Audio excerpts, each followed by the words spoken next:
Tonight I want to speak on the fourth jhana.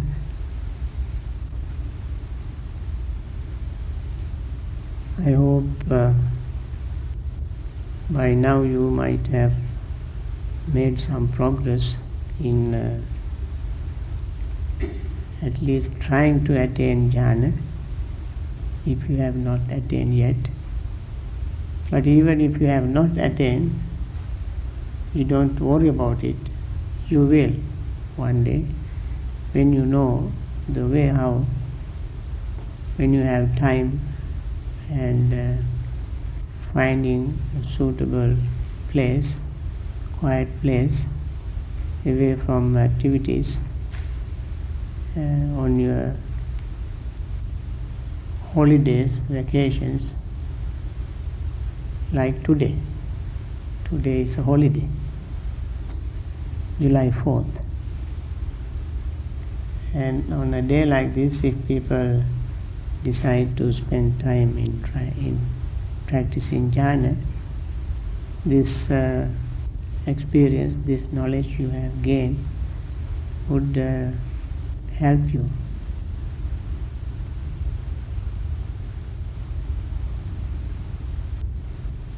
With the abandoning of pleasure and pain, and with the previous disappearance of joy and grief, one enters and dwells in the fourth jhana, which has neither pain nor pleasure, and has purity of mindfulness due to equanimity.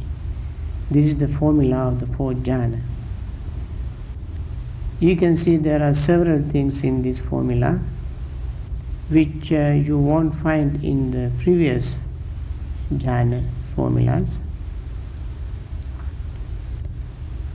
With the abandoning of pleasure and pain, when you hear with the abandoning of pleasure and pain, you might wonder what sort of jhana it is if there is no even pleasure. We need some pleasure. But the formula says with the abandoning of pleasure and pain, and disappearance, or previously disappearance of joy and grief. We can deal with grief, but how can we get rid of our joy? And this is very special formula, because in this formula you see certain things which you did not come across in the other formula, the other three. With the abandoning of pleasure and pain, when do we abandon pain?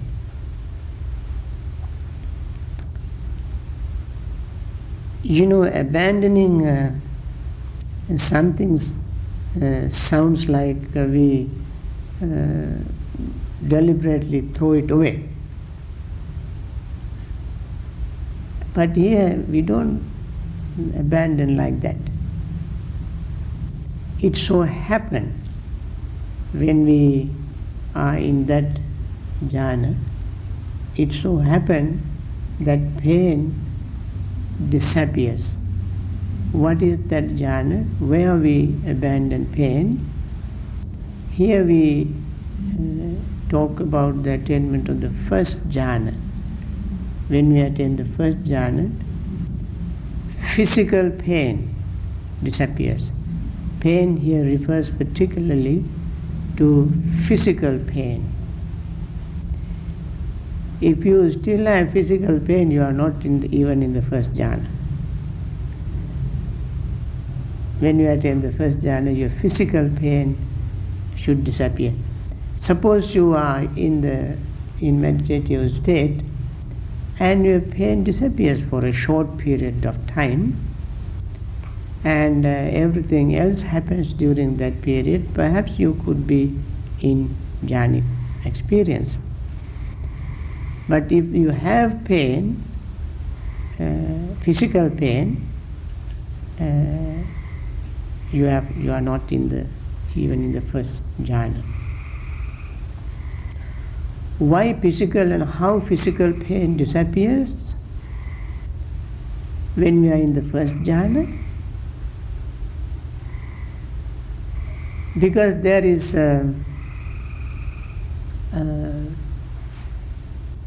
joy,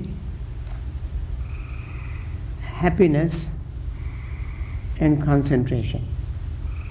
When these three factors function together, our pain disappears. Pain may appear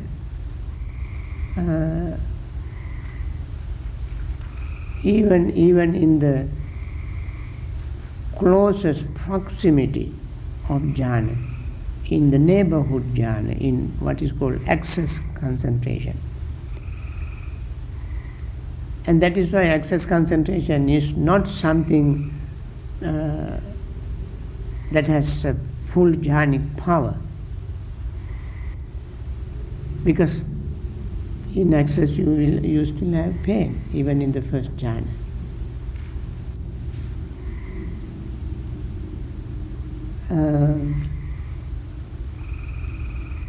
Only when we are in the absorption concentration in the full first jhanic level, our physical pain disappears.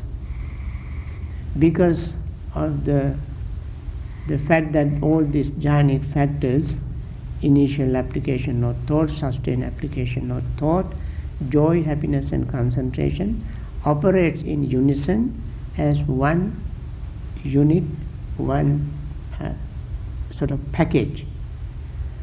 And it is such a wonderful experience that your mind is fully lodged in that experience.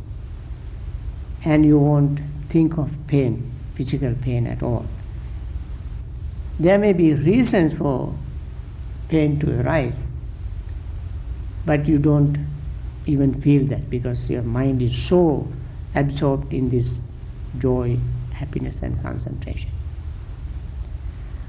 I also want to mention, sometimes people think when you are in the first jhana, some people say you don't hear anything, you don't feel anything, you don't have any thought, you are completely lost.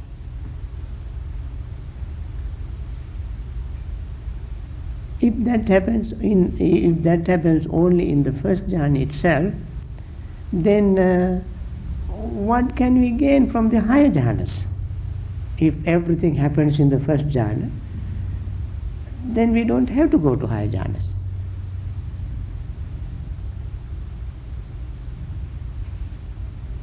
In the first jhana, our hearing still is there, and feeling still is there, and thoughts are still there, like initial application thought and so forth. And yet,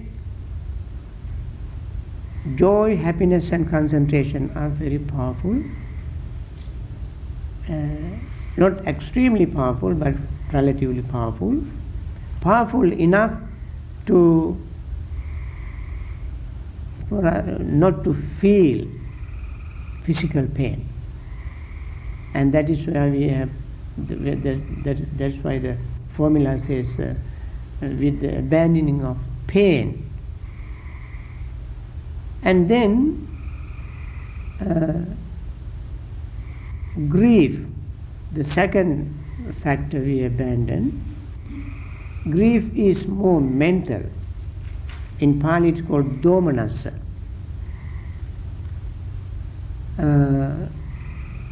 There are 4 types of feelings mentioned here. Sukha, dukkha, domanassa and somanassa. Sukha and dukkha are physical. Somanassa and domanassa are mental. Sometimes people might wonder, how can that there be any physical feeling without mental involvement? mental involvement certainly must be there, otherwise you don't feel any pain, any feeling, whether it is physical, what you call happiness or joy. Now, Pali words are dukkha, sukha, somanassa, domanassa. Dukkha is physical pain, sukha is physical pain, domanassa is, sukha is physical pleasure, physical happiness, and domanassa is mental pain, somanassa is mental happiness or pleasure. Now, the first of these four and more gross is dukkha, physical pain, and that would be abandoned at the attainment of the first jhana.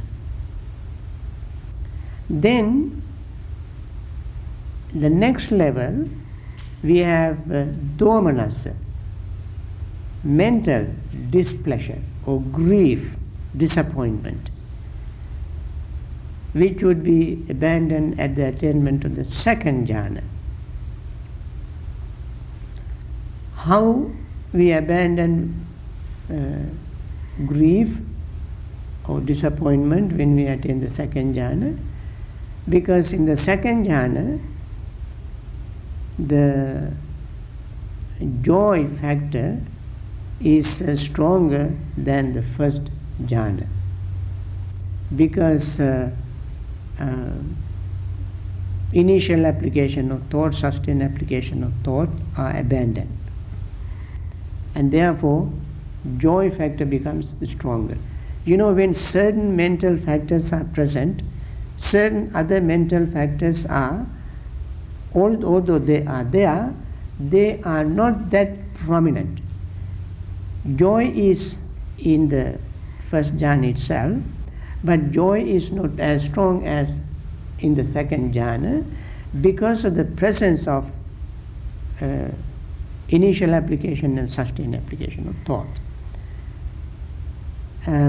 They overshadow joy in the first jhana. But when the initial application and sustained application is gone, that influence is gone, and therefore joy becomes stronger, and along with the strong joy, grief disappears.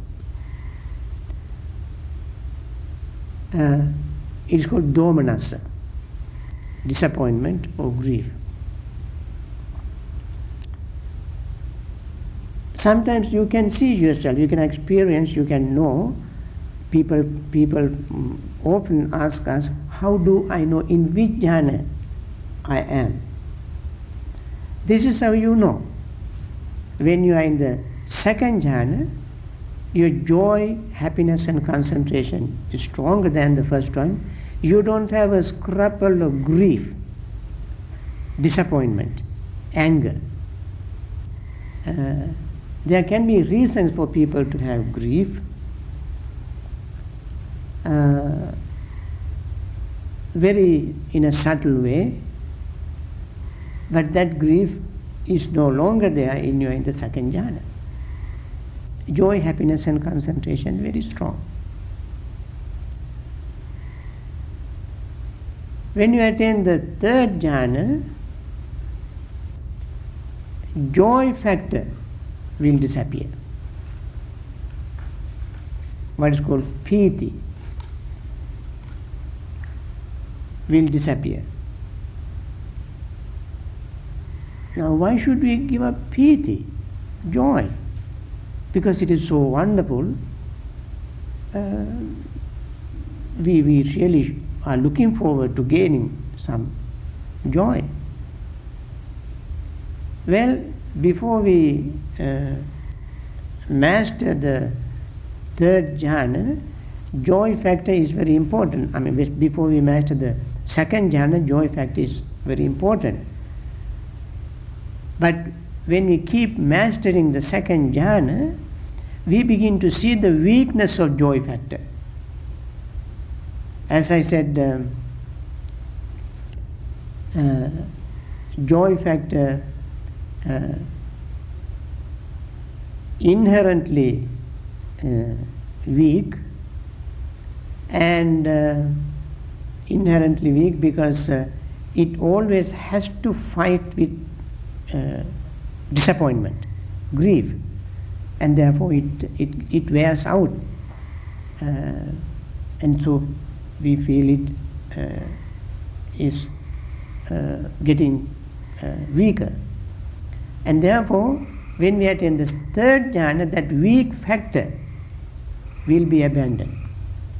Then when we abandon that, there will not be any longer the grief, what you call joy factor is no longer there.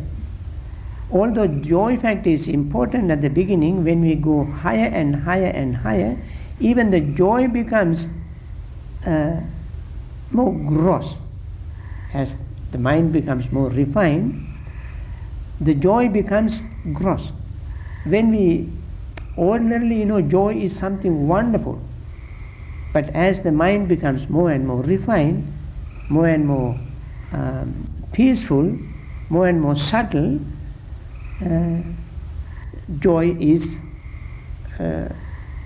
very gross. So when we attain the third jhana, we abandon that. When we say we abandon that, we make it disappear.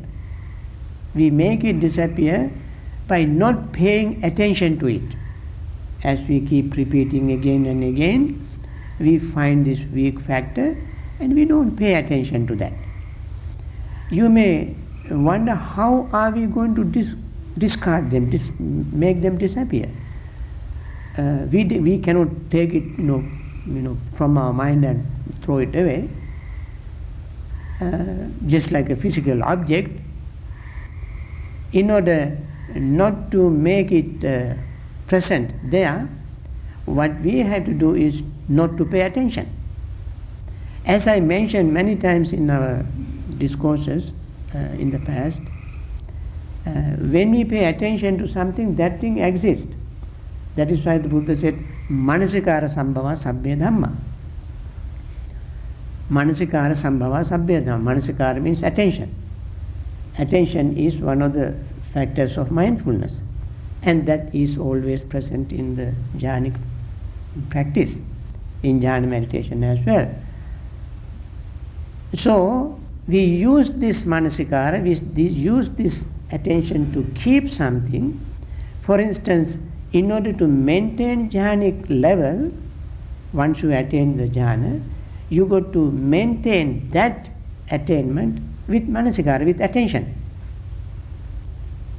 If you do not pay attention, it slowly fades away. It becomes sort of atrophy, disuse, and become.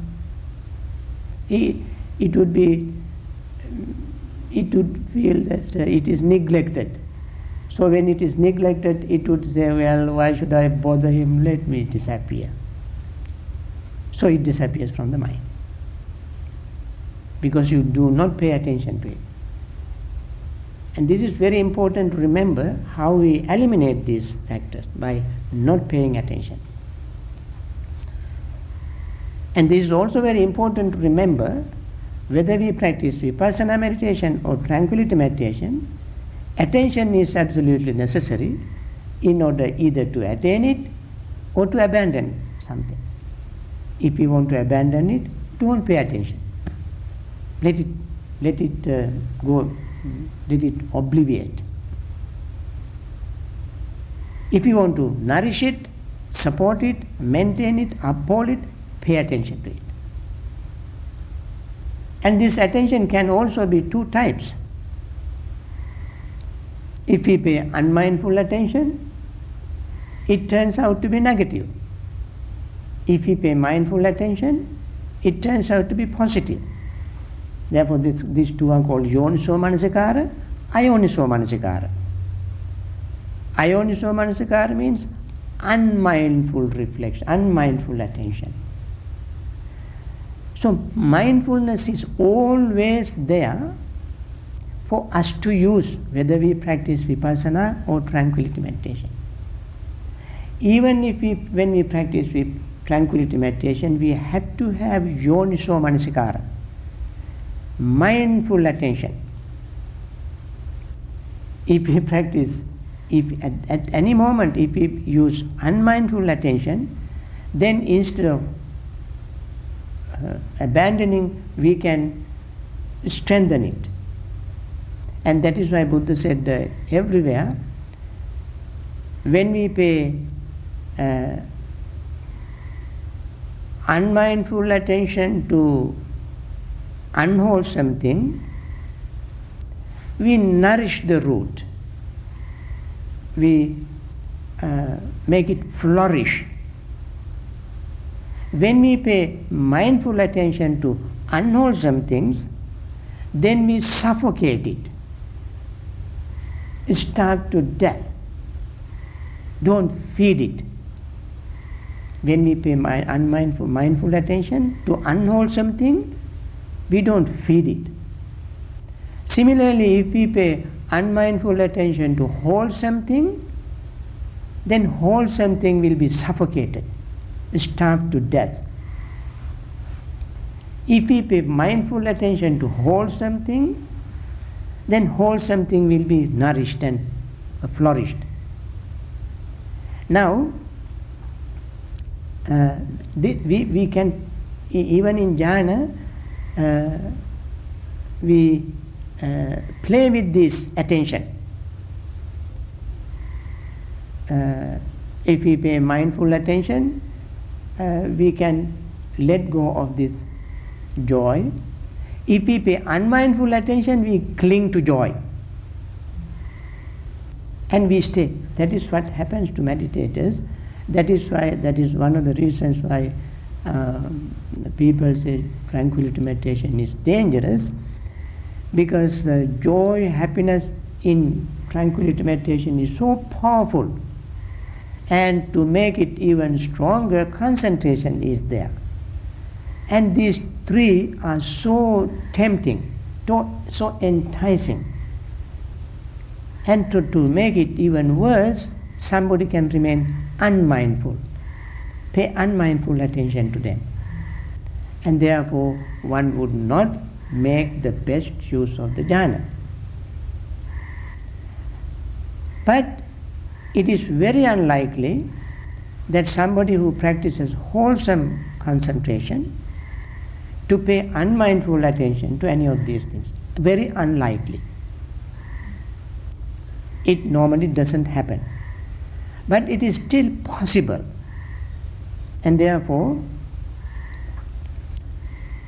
when one attains the third jhana, mindfulness becomes strong, clear comprehension becomes strong, and use that mindful attention to let go of this most pleasant experience called joy. There we need mindful attention to let go of joy. Because joy is so tempting. And if we are not mindful, we can get carried away. So, now we have abandoned 3 of those 4 factors. One is pain we abandon when we attain the first jhana. Then we abandon grief when we attain the second jhana. Then we abandon joy when we attain the third jhana. And what is left? Happiness. When we attain the fourth jhana, we abandon happiness. In the fourth jhana, there is another factor which is far superior to happiness. Happiness in the fourth jhana or the third jhana and so forth is it's an experience. It's a feeling. Joy is a part of Vedana Khandha, one of the aggregates, but happiness is a feeling. Now when we attain the fourth jhana, there is neither pain nor pleasure, feeling. Neither pain nor pleasure, feeling. What is neither pain nor pleasure? Another word for it is equanimity. When the equanimity as a feeling arises, this feeling, equanimous feeling, is of course average person, ordinary person, person who does not attain it, has not attained it, may not think very highly of neither pleasant nor unpleasant feeling. It is just another word, means nothing. But when you attain the fourth jhana, neither pleasant nor painful feeling is extremely peaceful feeling. Feeling that arise through the maturity of our spiritual growth. When our emotional side becomes very mature, this impartial feeling arises. Unless we are emotionally grow or mature, the neither pleasant nor painful feeling will not arise. We have to grow spiritually. To remain, on the one hand there is emotion, on positive emotion and negative emotion. We have to juggle these two properly. When we juggle this, if the mind is not mature spiritually, has not grown emotionally, we may tilt to this side or to that side. We lose the balance. So when we come to the fourth jhana, there are special mental state to make emotion steady, very mature. If I were to give you a very crude example, like a very understanding, mature parent looking at a child's foolish emotional reaction, childish emotional, when a child very in a childish way react emotionally, very understanding, mature parents will talk to the child and pacify the child, make the child understand that is unnecessary emotional reaction. To do that, parents have to have a very balanced emotional state. Otherwise they also will get carried away with the child's childish emotional behavior. Similarly, when the meditator reaches the fourth jhana, he has gone through all sort of things up to that level, emotionally, spiritually. And therefore, mind is very, very much calm and peaceful and can feel the situation, emotions in a very balanced state. And therefore, although it is called equanimity, this is equanimity of feeling. Some commentaries like Visuddhimagga, as probably you might all have read, 10 kinds of equanimity are mentioned, 10 of them. But 2 of them are present in the fourth jhana. This is one. Now, this neither pleasant nor unpleasant feeling was not present in any of the previous jhanas. Because in the third jhana there was happiness, second jhana there was joy, and the first jhana, joy, happiness, all were there.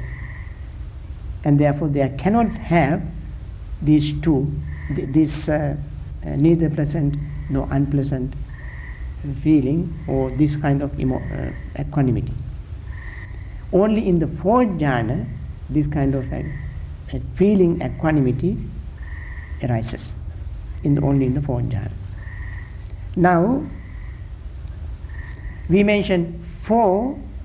Now, in the previous jhanas, we simply eliminate. In the first jhana, we eliminate only hindrances and have 5 jhanic factors. When you go to the second jhana, we eliminated initial application of thought, sustained application of thought, no replacement. We just eliminated it.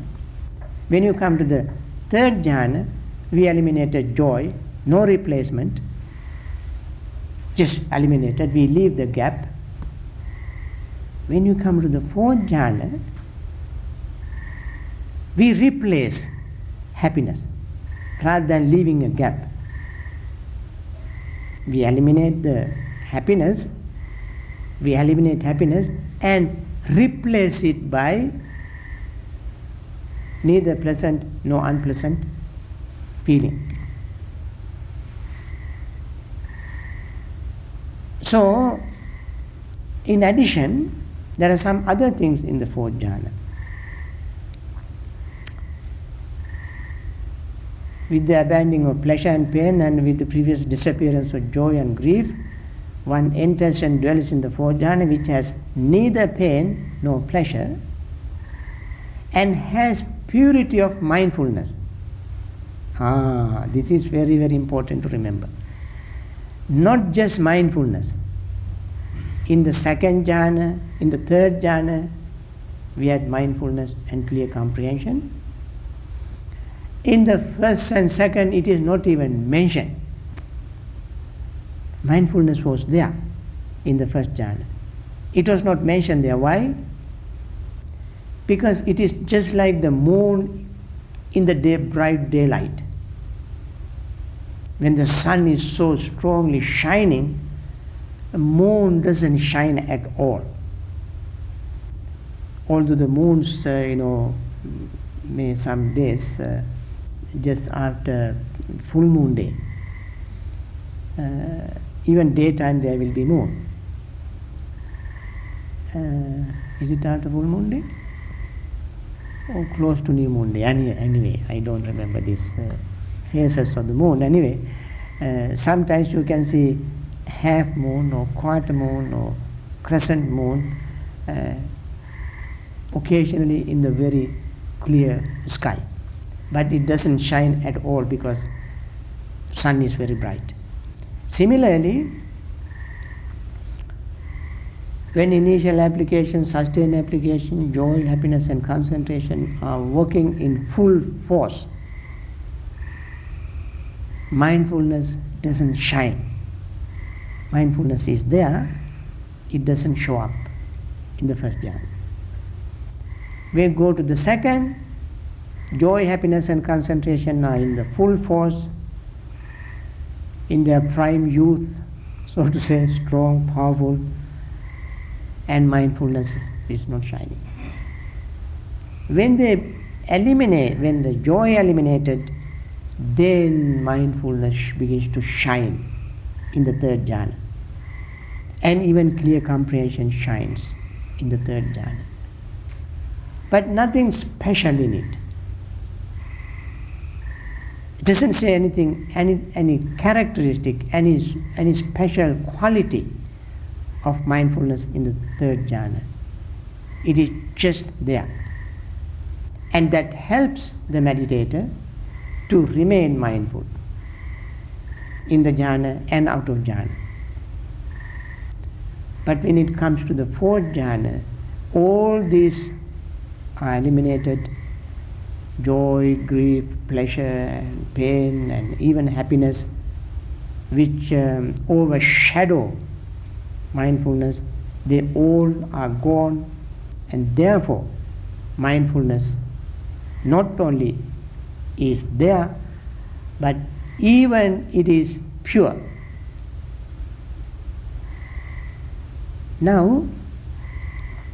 Please remember these characteristics of all these jhanic stages, especially third and fourth. And remember, the mindfulness mindfulness is a vipassana meditation. And as I mentioned earlier, all these days, we are talking about jhana meditation, concentration meditation. Within concentration meditation, there is mindfulness. And when we come to the fourth jhana, this mindfulness even becomes pure.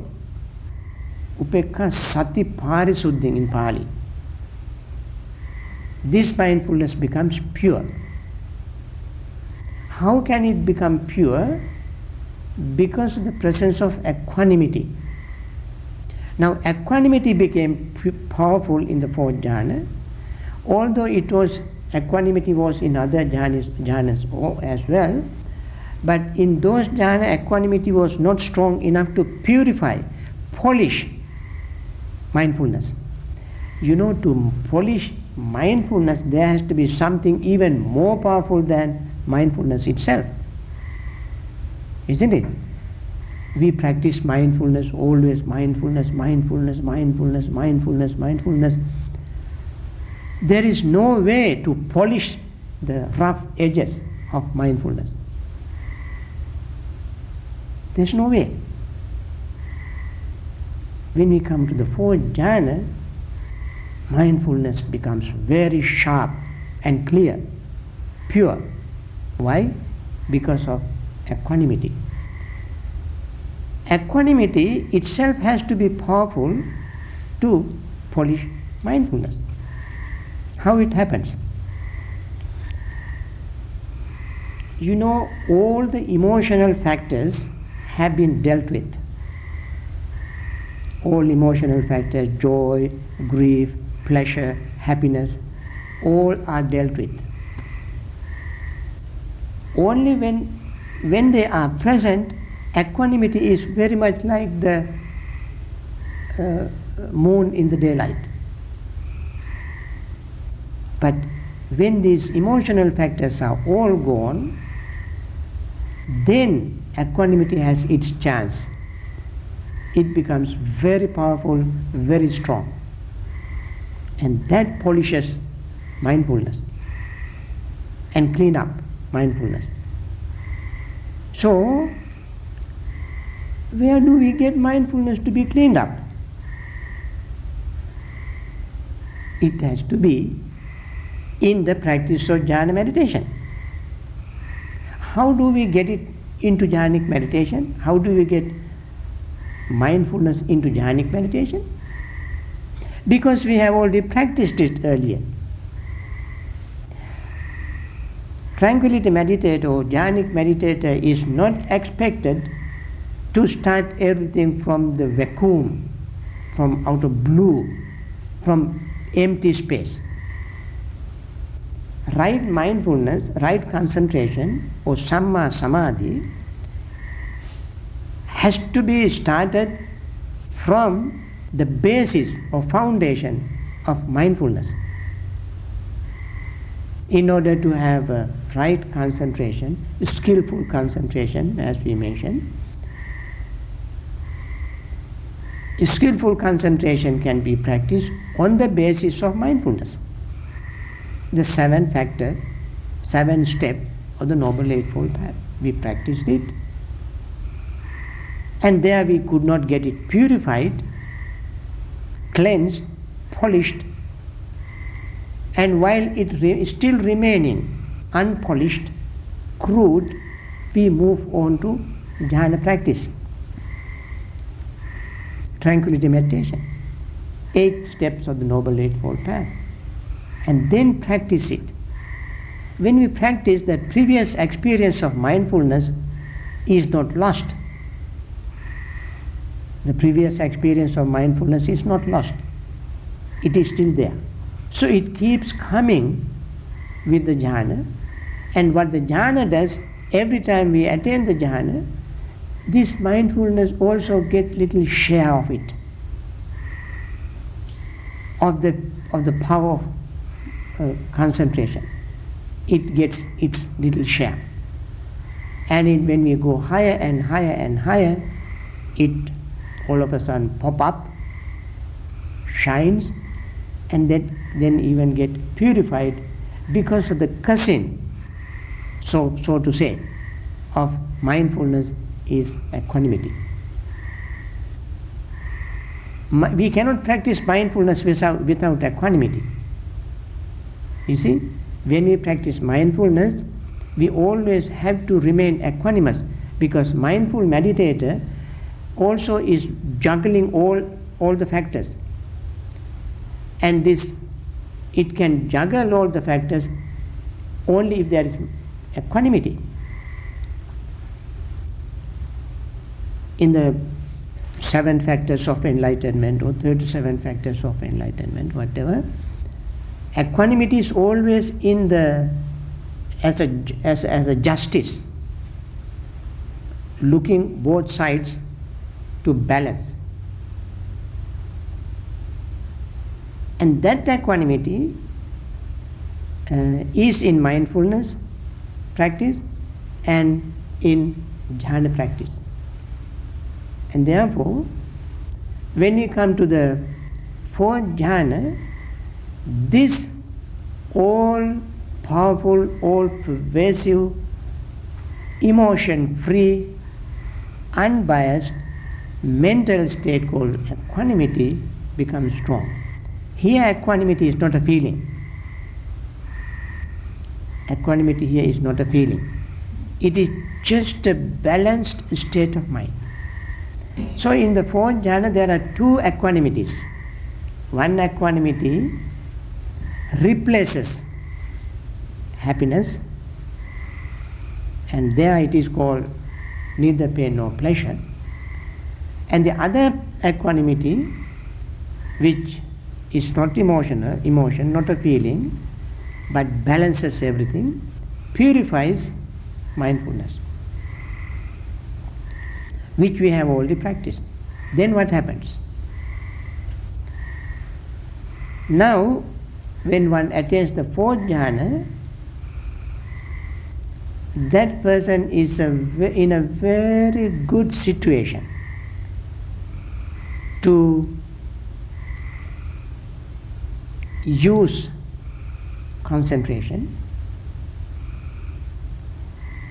because concentration also is very properly, carefully guided only in one direction without losing its strength. Because attention is there. Attention is there, mindfulness is there, equanimity is there. With these qualities, concentration becomes really powerful. If we gain concentration, all of a sudden one may sit down and have a little concentration. That is not powerful enough, because it doesn't have other qualities. When we read, we have concentration. When we talk, we have to have a certain amount of concentration. When we write, we have to have concentration. When we drive, we have to have certain concentration. Concentration is always there. But none of these situations, concentration in any of these situations, is as strong and powerful as the 4th jhana concentration. Because the 4th jhana concentration is a very high quality concentration. It got its strength from mindfulness, attention, and equanimity. And therefore, for the one who attains the 4th jhana has 2 options. 2 options. Either directly practice vipassana and attain 1st stage of sainthood, 2nd stage of sainthood, 3rd stage of sainthood, or 4th stage of sainthood. No supernatural powers. His deliberately, he simply uses this concentration to gain supernatural, what you call supramundane attainment. But since he is gone that far, some meditators, after attaining the fourth jhana, might think of going further in developing supernatural powers. If he does so, that individual will have special, additional embellishment, additional qualification. Otherwise, all one needs is attaining the fourth jhana. Four jhanas with four supramundane attainments. They say, I have attained first jhana, therefore I should have stream entry. Not at all. Jhana attainment is completely mundane attainment. We have to use this mundane attainment for supramundane attainment.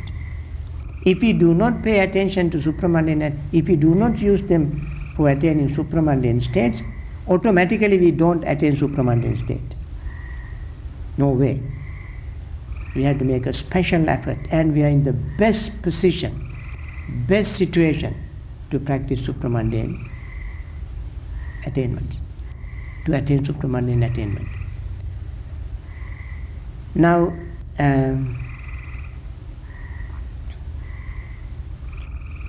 other than that, jhanas, after fourth jhana, according to Abhidhamma explanation, there is one more jhana, fifth jhana, all material jhana. We call fine material jhana. By the way, why do we want to call this fine material jhana and the other immaterial jhanas? I don't want to talk about immaterial jhanas now.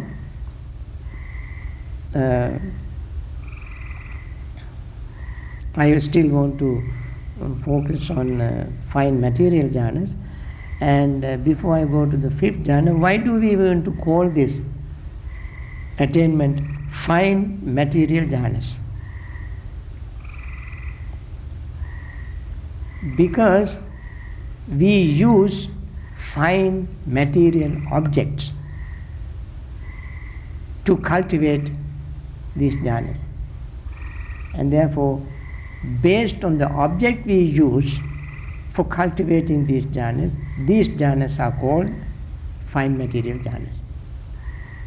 Immaterial jhanas, they are called immaterial jhanas because the subject we use to cultivate immaterial jhanas are immaterial subject.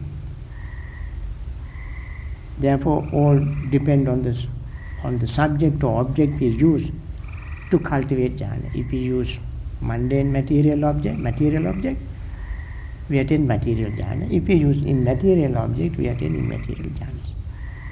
Now, what is the fifth jhana?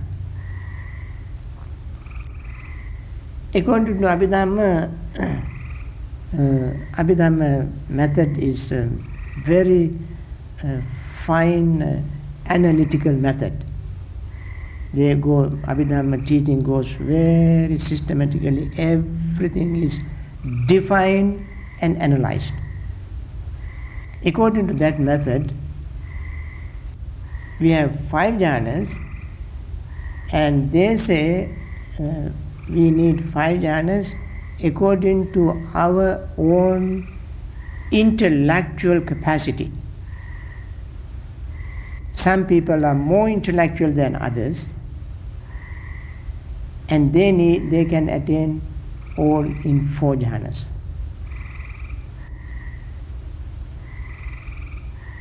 It is like climbing a mountain, assuming that there are 5 resting places. when you climb a mountain. Somebody who is a wonderful mountaineer, he's athletic, robust, strong, healthy, young, and that fellow doesn't have to rest on each resting place. So he can skip one. He will rest on the first one and he will skip the second and rest on the third and fourth and fifth. So he will have only 4 resting places, skipping the second. The other fellow, not very strong, feeble, not experienced mountaineer, not very robust, not young, and that fellow needs to rest on each resting place, 5 resting places. Similarly, somebody who is very intellectual can eliminate initial application of thought, sustained application of thought when one attains the second jhana. Somebody who is not that intellectual may eliminate only initial application of thought when he attains the second jhana. When he attains the third jhana, he will eliminate the sustained application of thought. When he attains the fourth jhana, he will eliminate joy. When he attains the fifth jhana, he eliminates happiness. So for each jhanic factor, he needs a jhana to eliminate. That's how one